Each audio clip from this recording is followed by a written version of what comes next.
Welcome to the Thinking Practitioner Podcast, a podcast where we dig into the fascinating issues, conditions, and quandaries in the massage and manual therapy world today. I'm Whitney Lowe. And I'm Tel Luca. Welcome to the Thinking Practitioner. The Thinking Practitioner podcast is proudly supported by ABMP, Associated Bodywork and Massage Professionals, the premier association for dedicated massage and bodywork practitioners like you. When you join ABMP, you're not just getting industry-leading liability insurance, you're gaining practical resources designed to support your career. From free top-tier continuing education and quick reference apps like Pocket Pathology and 5-Minute Muscles, ABMP equips you with the tools you need to succeed and grow your practice. ABMP is committed to elevating the profession with expert voices, fresh perspectives, and invaluable insights through CE courses, the ABMP podcast, Massage and Bodywork magazine, which features industry-leading writers like my co-host Whitney Lowe, who is not here today. He's still dealing with the results of a wildfire that burned his property, spared his house, but still creating lots of headache for him. So send him some good thoughts. Anyway, I write for Massage and Bodywork magazine too. And Thinking Practitioner listeners like you can get exclusive savings on ABMP membership at abmp.com/thinking. Join the best and expect more from your professional association. Well, welcome back, everyone. Today, I'm talking about something that maybe every body-based practitioner encounters, either in themselves or in their practice, even if we don't often talk about it or give it a name, and that's disgust. It's one of those deep, visceral, we could say, gut-level emotions that help us sense when something feels off or unsafe, but it can also invisibly or unconsciously shape how we respond to the world, to clients, to ourselves, and how we navigate closeness, boundaries, and difference in our work.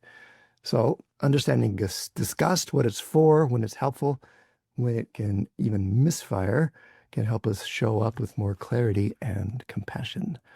And to help us unpack that, we're joined again by our returning guest, the unparalleled Todd Hargrove. Todd, you're a certified Rolfer and a movement educator, a longtime bodywork practitioner, and you're the author of A Guide to Better Movement and of Playing with Movement.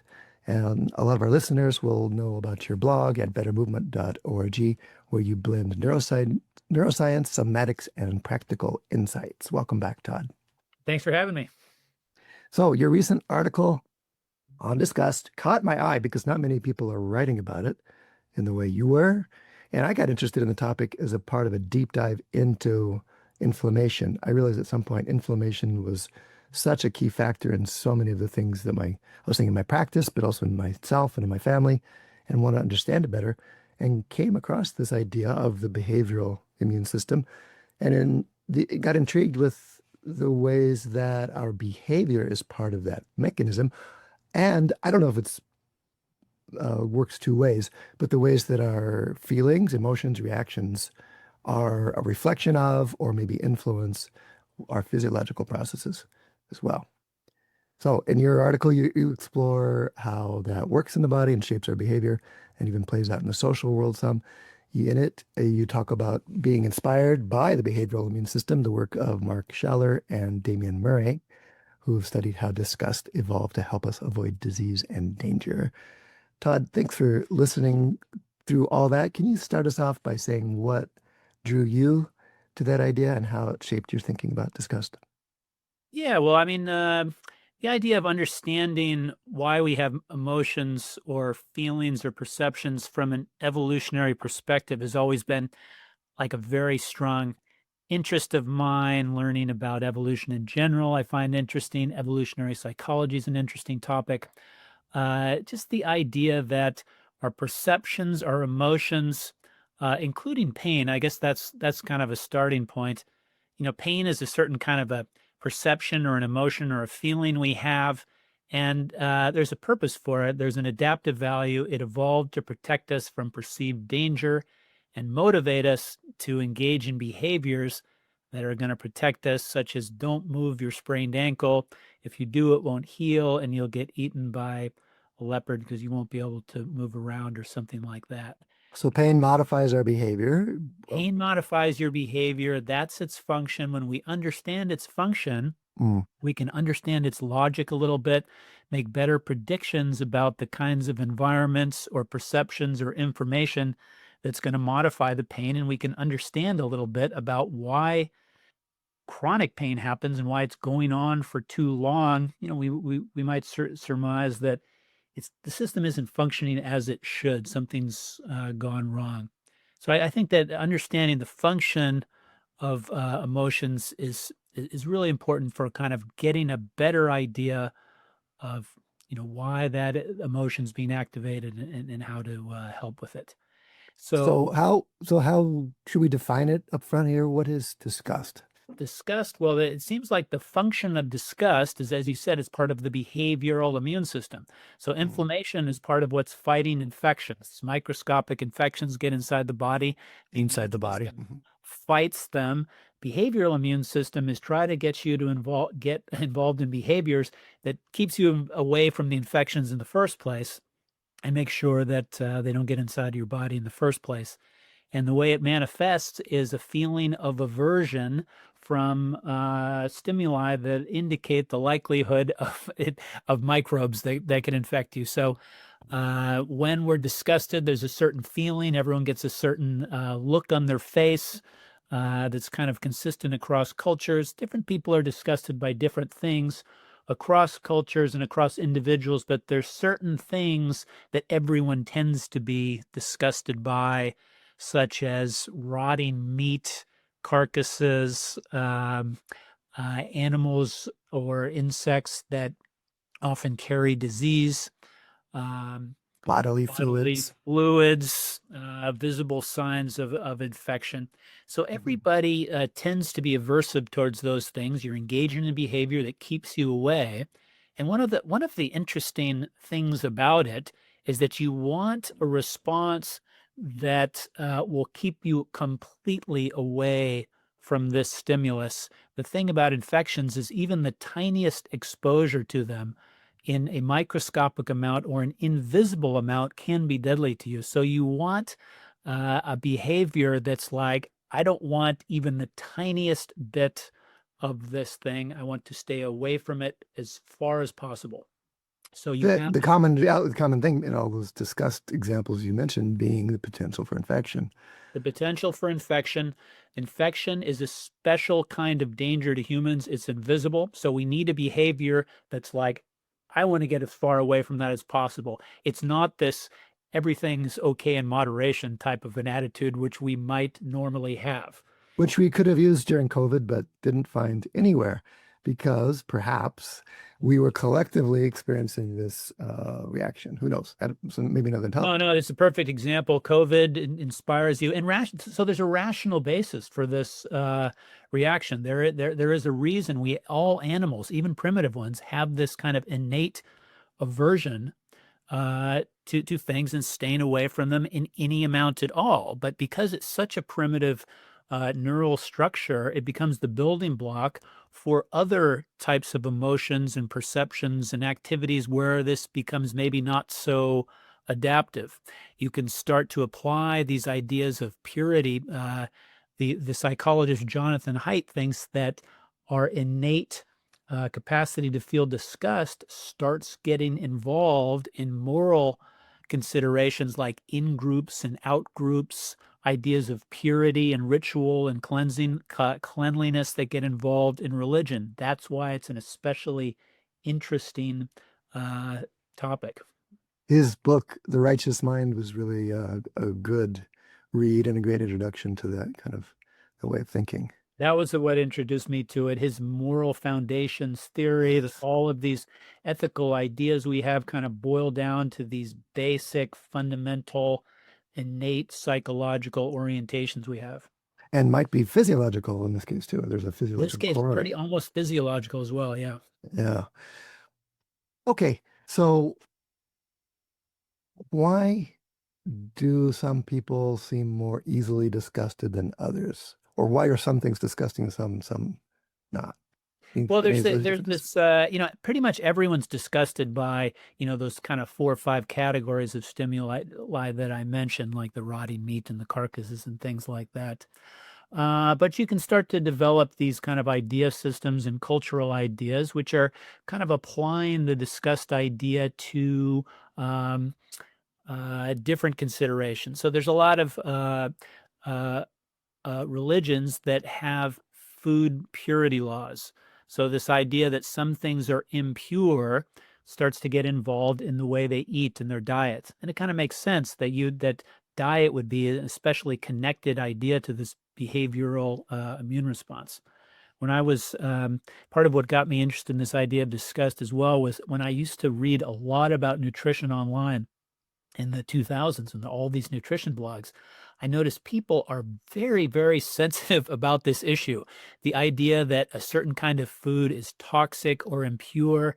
People get the idea that you need to avoid this food completely, and that even ingesting the smallest amounts of it can have these huge destructive effects on health. Different people would disagree on which foods are toxic, but these groups would have a very hard time talking with each other, these powerfully irrational, tribalistic responses to you should never eat meat, or you should never eat gluten, or you should never eat sugar, or you should never eat seed oils.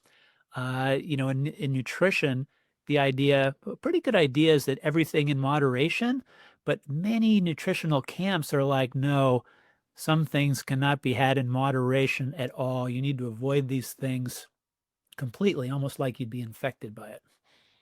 Okay, we've mentioned COVID, we've mentioned religion, we've mentioned nutrition, all hot button issues. We might as well mention politics. And with all respect to the perspective that each of us have, really, and including mine, that is biased and limited. I don't remember if it was John Haidt or someone discussing his work who talked about how, especially on what we used to consider the left or the liberal part of our culture, that purity manifests in the realm of nutrition. That we classically will look for that kind of one of his fundamental values in many places, but it tends to constellate in the alternative scene in the areas of nutrition and then perhaps in health itself. So that's Yeah. a place where, the debates around vaccines, things like that, where we start to Yeah. really get into that idea that purity itself is its own. Yeah, purity of food, purity of the environment. It's a general concern of the left. The Yeah. right tends to get concerned with maybe some cultural issues, the purity of our ethnic makeup or the demographics and the people coming into our country, spoiling the purity in that sense. So the left and the right have different notions of a purity. They get applied in different ways. If you look at the vaccines, it's the skepticism about vaccines. You can see it on the extreme left and the extreme right.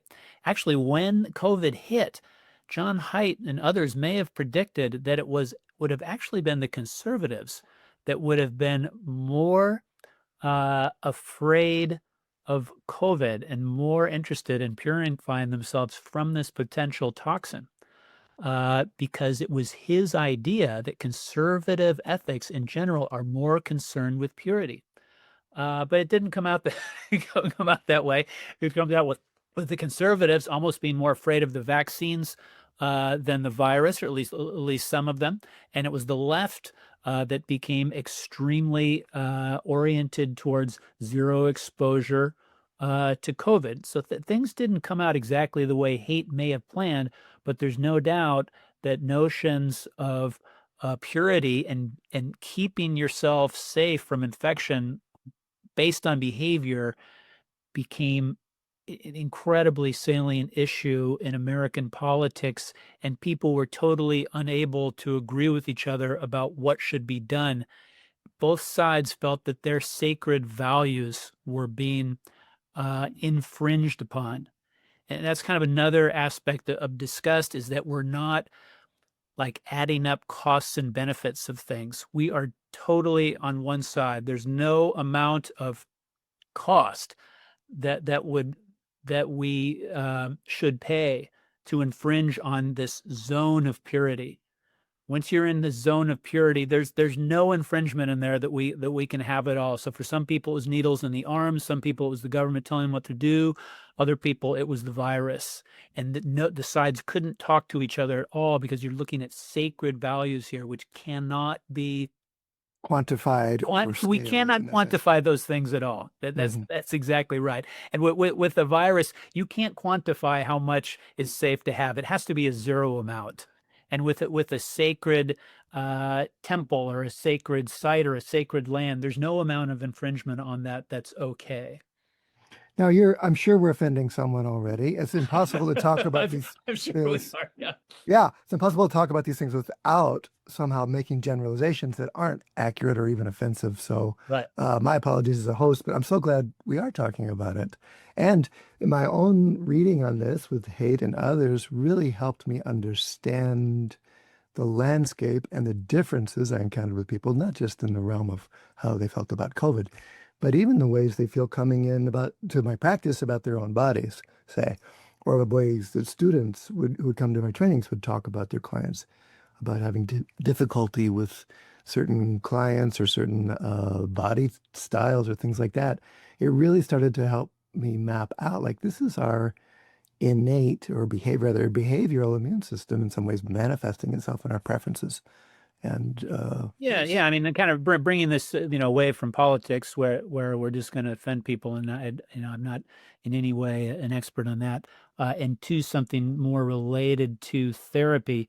If you're talking about health and you're talking about toxins, you may be activating an overprotective response.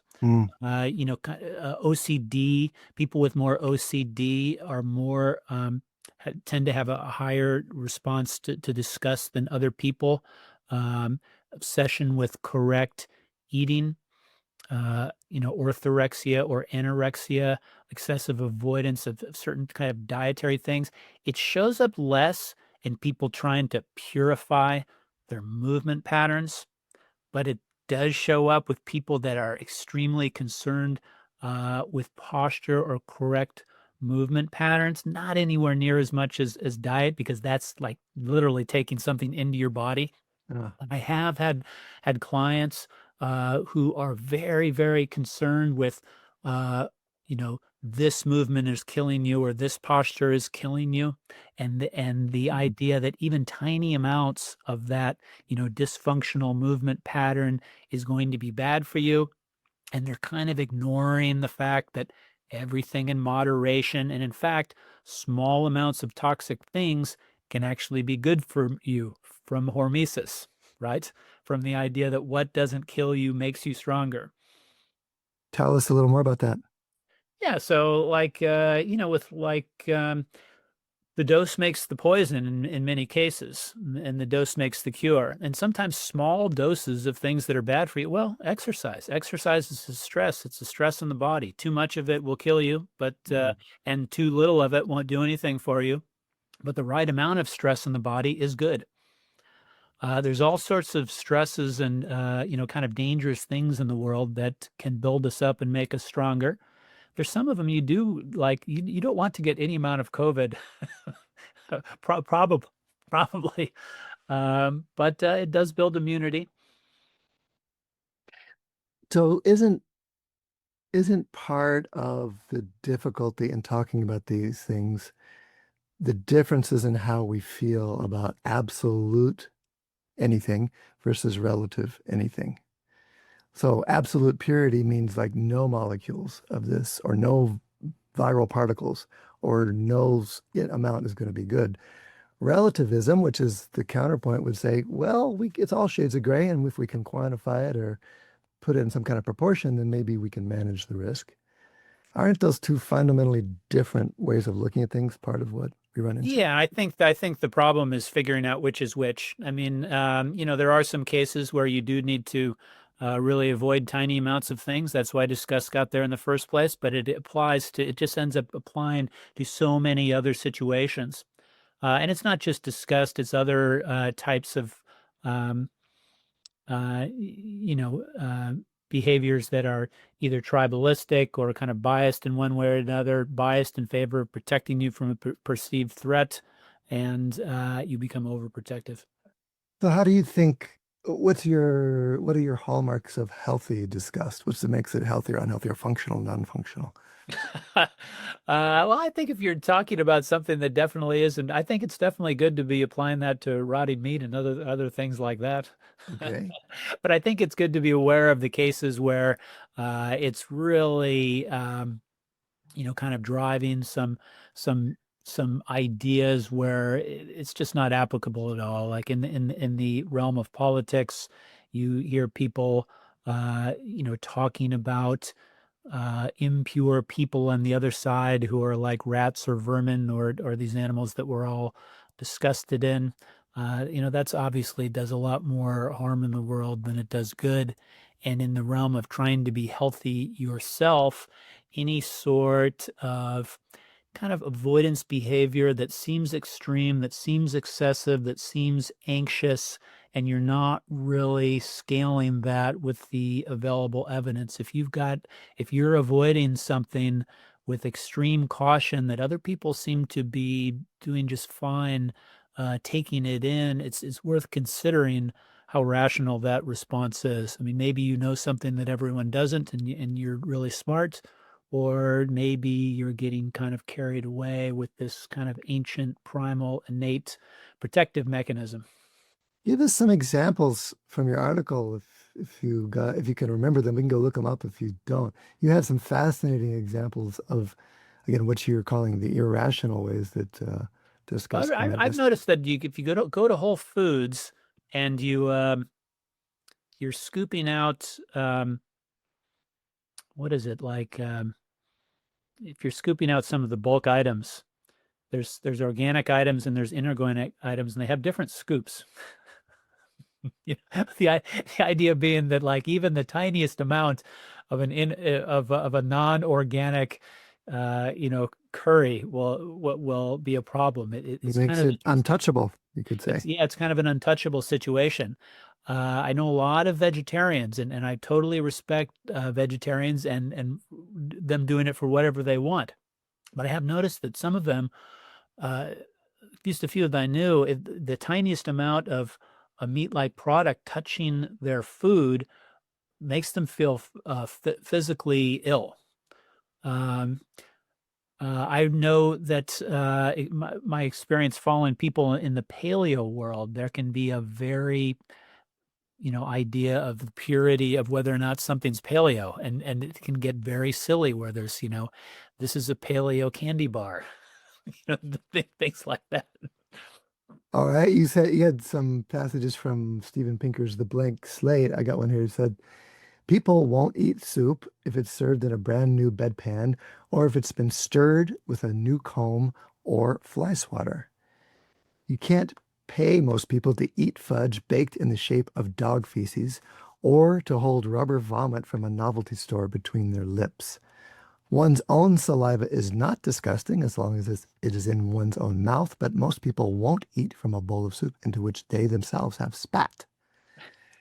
I like this bit one. That rings very true for me. I don't think I'd really like to do that either, but I mean, I've constantly got my own spit in my mouth. It's interesting. These are examples of how our concept of something is inhibiting our behavior of wanting it in our mouth or motivating the ways we react to things. So, how do we work with that? How do we work with that in ourselves? Is it just about being rational? I I don't mean, know. I don't think it's that important for me to solve, to spit in my soup and want to drink it. I things that's like maybe that. not hormetically therapeutic, might be, Yeah. but Yeah.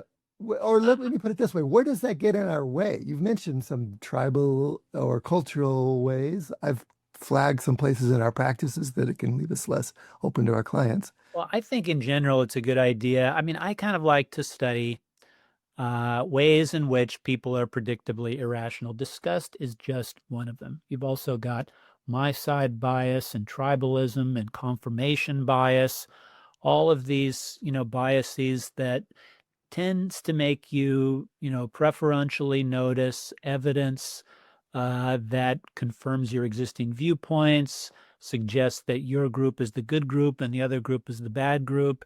And in the realm of like studying information about, body work, it causes people to really attend to the new study, which validates your practice and invalidates someone else's practice, and to totally ignore the opposite kinds of evidence.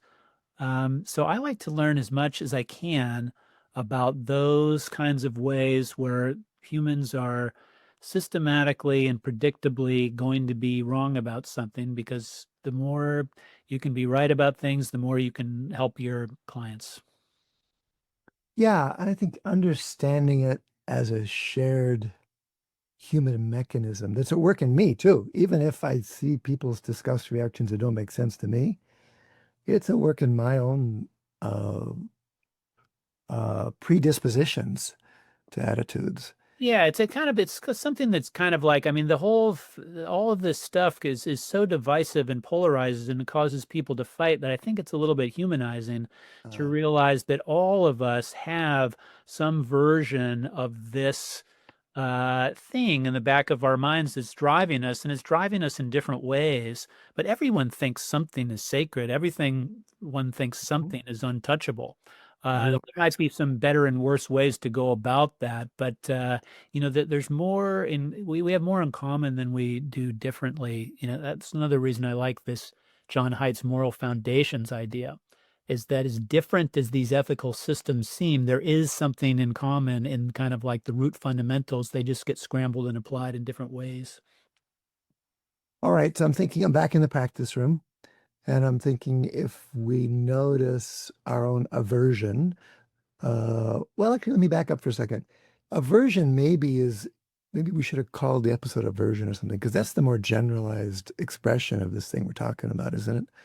And I think about the insula and super simplistic function being this in its valence sorting to say, yeah, want to move toward that, want to move away from that. That's good. I like that. I don't like that. And isn't aversion just that whole class of things that we tend to Yeah, want to that stay is away kind of from? an interesting way to look at it. I mean, there are some things that a lot of people would be aversive to, maybe even in kind of a disgust, behavioral immune system kind of way in the context of body work. You're getting very close to another person, very close. Yeah. Now, if you're a body worker, you We smell probably, them. We smell what? them. We smell Yeah, our you smell friends. them, smell them. So Yeah. disgust is very related to smell and taste. Um, I assume that, your average body worker has gone a long way towards getting over whatever version is there. That's That's their part of job. That's what they've done. right. The client, maybe not so much. I mean, I'm sure body workers know this as well. So they're not going to be as comfortable. They're having some sort of a protective response when you're getting close to them. And that is something that, body workers learn how to deal with that. Use But yeah, deodorant, for example. what? Yeah. Use deodorant, for example. Using Yeah. deodorant as a body worker. But they have an aversive, even as much as they want touch and they want intervention, there's a part of them which is reacting defensively to someone getting really close. They being the client, you're saying. Yeah, they Yeah, being the client. Yeah. yeah. Okay. So are there somatic or mindfulness or thought-based or awareness practices that you think could shift that, or is that a useful thing to think about? I don't know, just kind of like going back to this, like studying the way we work in general. I think Uh, more that we kind of look at, we kind of get outside of ourselves and look at how things are working and how they're functioning and why we're doing what we're doing. It helps us understand ourselves. It gives it makes these irrational forces a little bit less powerful. It certainly doesn't make them go away. yeah. I think that's what we're trying to do with meditation, but I think you can kind of do it in the more scientific way as well by, with the evolutionary psychology, studying cognitive biases, things like that. A cognitive approach to understanding the ways that shapes our thinking and reactions to things. How about movement, play, interoceptive awareness, exploring the edges of our usual or our Yeah, well, I've always kind of looked at that as a way to, kind of getting towards, pain. That's a Uh-huh. protective thing. And Yeah. when you're playing around with movement, part of what you're doing is playing around with risky movements and dangerous movements. When kids play with movement, they are jumping off of things, they're climbing on top of things, they're roughhousing. They're basically getting pretty close. How far can I go without getting hurt? How close can how much can I tolerate the scary emotion? And they're trying to kind of calibrate their pain alarm system to not have false alarms, but to let them know when something actually is a problem. So you come Yes. up against the border of what's acceptable and you kind of figure out where it is. And the first time you expose yourselves to, and I've seen my kids go out and play soccer for the first time and they get hit with the ball in the leg or something like that. It's this very sensational spanking, smacking type of a thing. And they don't know what that is. I had a girl that was very tough. She'd done roller derby, lots of things, but she got out and played soccer and she gets this smack. And there's this, what the hell was that? Look on her face. And then she starts crying. And then within a few minutes, she realized this is completely stopped hurting and it's fine. And the next time it happens, it like literally doesn't happen at all. It doesn't hurt at all. Same thing with falling down. Kids are running around. They fall down. They smack hit the ground. They look at their parents and they say, what just happened? Yeah. Am I really hurt? And if the parents go, oh my God, sweetie, then they'll start crying. But if you go, I think you're okay, then they're more, oriented towards maybe I'm okay. But, they're just kind of like finding out, is it okay? And so we could apply that to our clients coming in and telling us their body diagnoses, stories, symptoms, and looking at us for, is that okay? Yeah, is that okay? And to me, there's kind of like two kinds of clients. There's the clients that are doing too much and it's not okay, and they're not really noticing it. Uh-huh. These are like the CrossFitter marathoners that are, running through pain and just going and going and going, or they sit at the computer all day, even though something really hurts. And the protective signal, the pain is getting louder and louder and louder and louder. They're not listening to it. And it's not okay. And then there's the other people that are exactly the opposite, and they're the do too little people, and they're very overly protective. And this is just an unconscious setting in their nervous system, and they get alarm signals all the time. They're avoiding things that are probably good for them, even though it would, they're not going for a run because they're getting a 1 out of 2 pain in their foot or their knee, and it would probably be great for them to just go out and do it and get the benefit of the exercise, and maybe it won't hurt in a week. But to me, there's like the do too much people and the do too little people based on how their alarm system is calibrated. That's an interesting way to put it on a continuum or to contextualize what people need. I'm also thinking of the ways our responses can either help reassure someone or help concern someone more, and how that's related to someone's bothersomness aspect of how they experience their pain, the disturbance it causes. Can you say more about that? Yeah.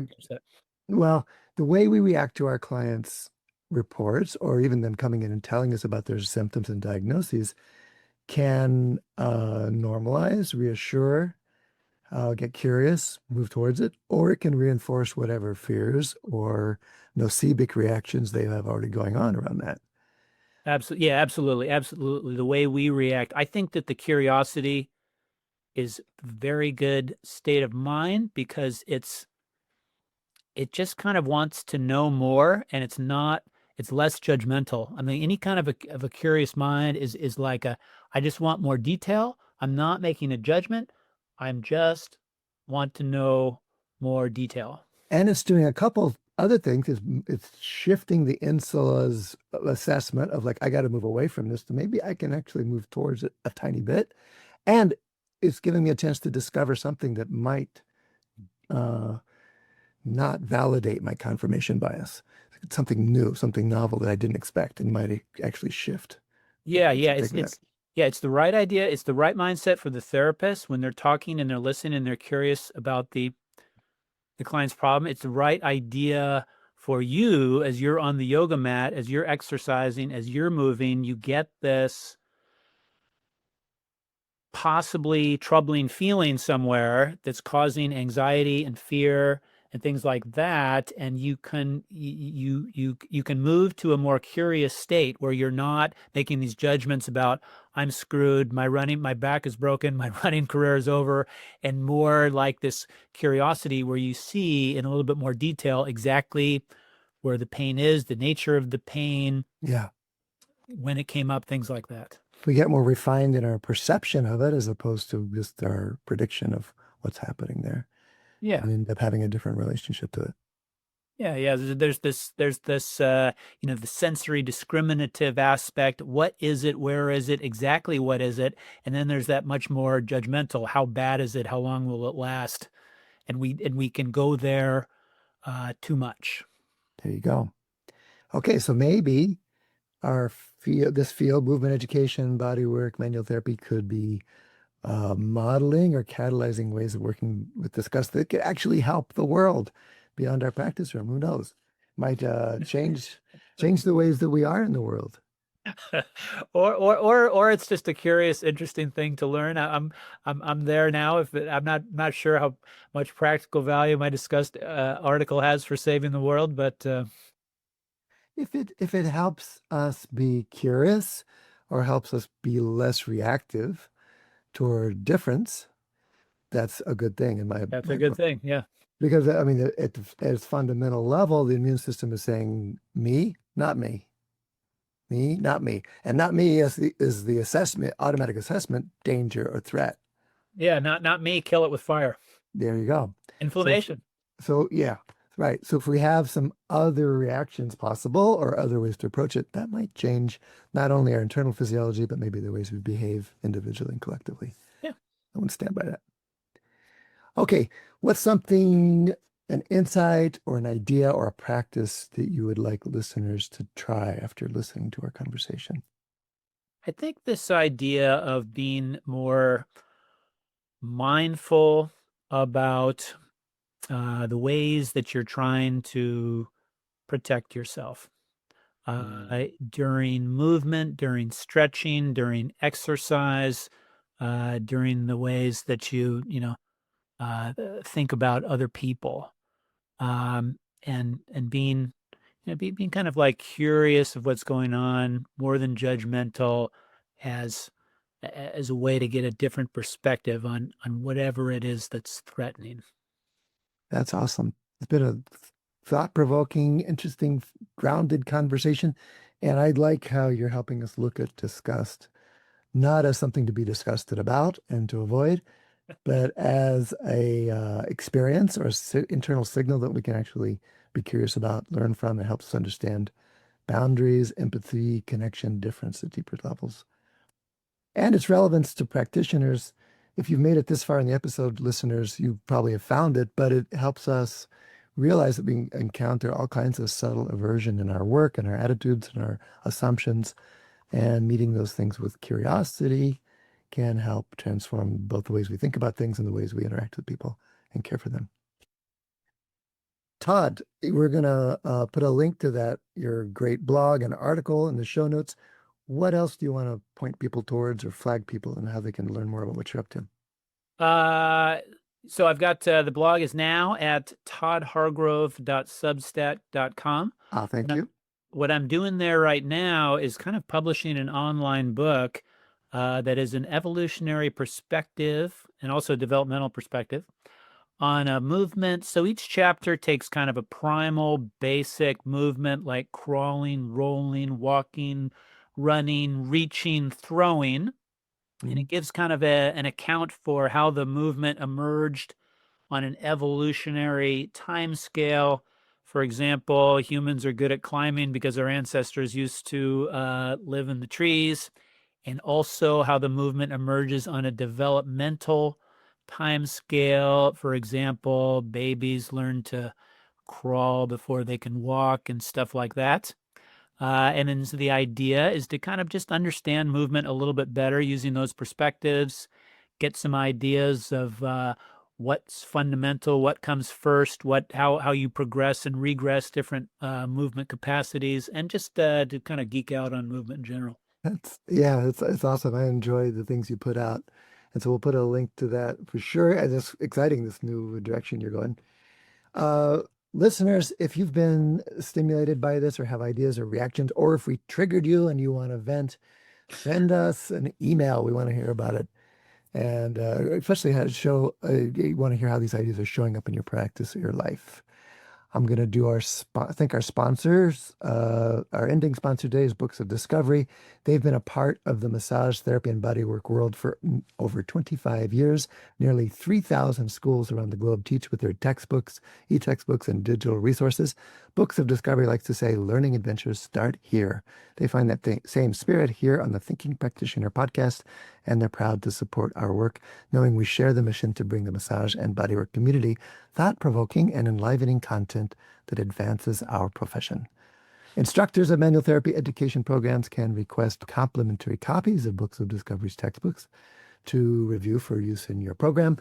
Listeners like you can explore their collection of learning resources for anatomy, pathology, kinesiology, physiology, ethics, and business mastery at booksofdiscovery.com, where listeners save 15% by entering thinking at checkout. Thanks to all our sponsors and to all of our listeners. Come by my site or Whitney's site for the video, the show notes, the transcripts, the extras. Whitney's site, he'll be back with us next episode, I hope. Hope you're doing good out there, Whitney. His site is academyofclinicalmassage.com. My site, advanced-trainings.com. Do write to us with your ideas or input about the show. info@The Thinking Practitioner, or look for us on social media under our names, Till Luca and Whitney Lowe.